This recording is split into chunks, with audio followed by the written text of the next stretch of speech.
স্বাস্থ্য সুরক্ষা বইয়ে এত খারাপ খারাপ ভাষা লেখা আছে যেটা পড়ার মতো না কিংবা বলানোর মতো না, বাচ্চাদেরকে বোঝানোর মতো না। আমরা তো সেই ব্যাকগ্রাউন্ডের না যে আমি আমার বাচ্চাকে গান শিখাবো। যে শিল্প সংস্কৃতির মূল্যায়নের জন্য তাদেরকে 18টা গান শিখতে বলা হয়েছে। তারা যদি বইটাকে পড়ার উপযোগী করতো আমাদের তো কোনো অসুবিধা ছিল না। তারা নতুন কারিকুলাম এনেছে, তারা বইটাকে পড়ার উপযুক্ত করুক, বইয়ে সবকিছু থাকুক, তারা বই থেকে শিখুক।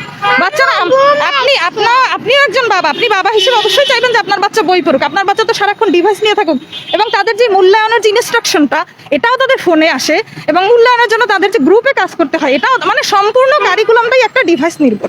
যে ডিভাইস নির্ভর কারিকুলাম আমরা কখনোই চাই না। আমরা চাই আমাদের বাচ্চারা বই পড়ুক। কারণ এই কারিকুলামে হলে আমাদের বাচ্চারা একেবারেই অথর্ব হয়ে যাবে।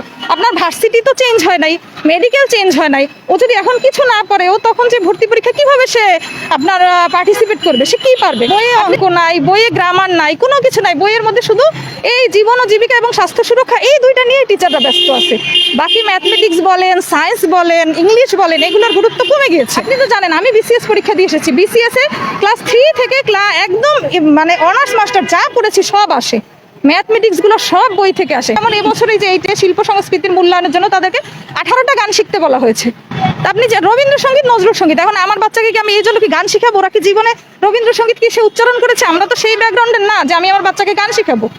তো এই কারিকুলাম তো এই এত মানে এই কারিকুলামের প্রতিটি রন্ধ্রে রন্ধ্রে আপনার মানে সমস্যা, যেটা একজন অভিভাবক হিসেবে আমরা কখনোই মেনে নিতে পারি না। আমি কেন, আমার মতন হাজার অভিভাবক একই কথা বলে, হয়তোবা তারা এখানে আসতে রাজি হয় না, কিন্তু সবার একই অভিযোগ। এই যে বর্তমান কারিকুলাম নতুন আবার নিয়ম চালু হয়েছে, 2 সাবজেক্টে ফেল করলেও কলেজে উঠতে পারবে। এই বিষয়টা কি বাচ্চারা কি পড়াশোনা থেকে আগ্রহ হারাবে না? অবশ্যই আগ্রহ হারাবে। আপনি একটা যেমন আমার বাচ্চা তো অলরেডি আগ্রহ হারিয়ে ফেলেছে। আমার বাচ্চা কিন্তু ভিকারুন্নেসার 4th গার্ল ছিল। 4th গার্ল মানে তাকে ক্লাসের তাকে দাঁড়া করিয়ে সবার সামনে তাকে রেজাল্ট কার্ড দেওয়া হতো, সব বাচ্চারা হাততালি দিত।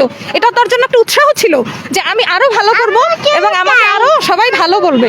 তো যখন এই কারিকুলাম আসলে, এখন আমার বাচ্চা নিজেই বলে, মা আমার যে ক্লাসের যে লাস্ট বেঞ্চের বাচ্চা ওর সাথে আমার কোনো পার্থক্য নাই, ও যা আমিও তাই। ও যখন টিচাররা যখন মূল্যায়ন করে বলে যে 10 জনের ভিতরে 2 জন কাজ করে, বাকি 8 জনই কাজ করে না, মিস বলে যে সবাই সেম মার্কস পাবে, ওই 2 জন কাজ করে। তখন আমার বাচ্চা তো বাসায় যে কান্না করে যে কেন এই কারিকুলাম কেন আসলে, আমি তো এটা চাই না। আমি তো হেড স্যারের কাছে পুরস্কার নিতে চাই, আমি 1st, 2nd, 3rd হতে চাই। আমরা প্রতিযোগিতা চাই, বাচ্চারাও প্রতিযোগিতা চায়, বাচ্চারাও এই কারিকুলাম চায় না। আর প্যারেন্টস মিটিংয়ে টিচাররা বলে বাচ্চারা স্কুলে আসুক, এটাতেই তো আপনাদের সন্তুষ্ট হওয়া উচিত। কেন আমরা শুধু স্কুলে পাঠিয়েই সন্তুষ্ট হব? স্কুলে কি আমরা শুধু ওদেরকে কি স্কুলে শুধু গল্প করতে পাঠাই? স্কুলে তো সে পড়বে, স্কুল তো পড়াশোনার জায়গা, আমরা পড়ে আসছি না।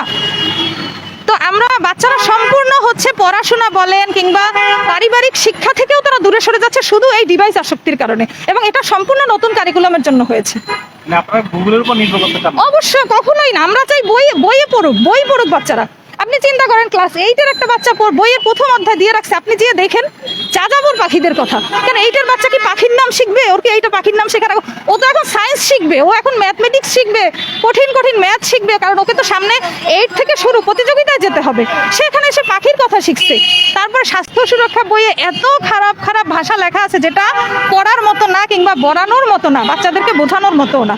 আর টিচাররাই তো কিছু বুঝে না, আমরা কি বুঝবো? আমি একজন শিক্ষিত মা, আমি যখন বাচ্চার বই খুলি আমি তো কিছু পড়াতে পারি না তাকে। এখন আমার বাচ্চাকে না হইলে আমি বাসায় পুরাতন বই টিচার দিয়ে পড়াচ্ছি, ঠিক আছে, কিন্তু আপনার গ্রামের বাচ্চারা কিভাবে এটা এখান থেকে? আর আমার একার বাচ্চা মানুষ হইলে তো হবে না, সমাজ ব্যবস্থাকে সবাইকে একসাথে মানুষ হতে হবে, সব বাচ্চাকে শিখতে হবে। কারণ আমার বাচ্চা যখন শিখে বড় হবে তখন তার আশেপাশে যারা থাকবে তাদেরকে তো শিখতে হবে। এই কারিকুলাম শহরের জন্য আমরা শহরের মা বাবারাই পাচ্ছি না, তা গ্রামে তো এটা প্রশ্নই আসে না, কারণ গ্রামে তো নেট অ্যাভেলেবেল না, ডিভাইস অ্যাভেলেবেল না, তাহলে ওরা কিভাবে শিখবে?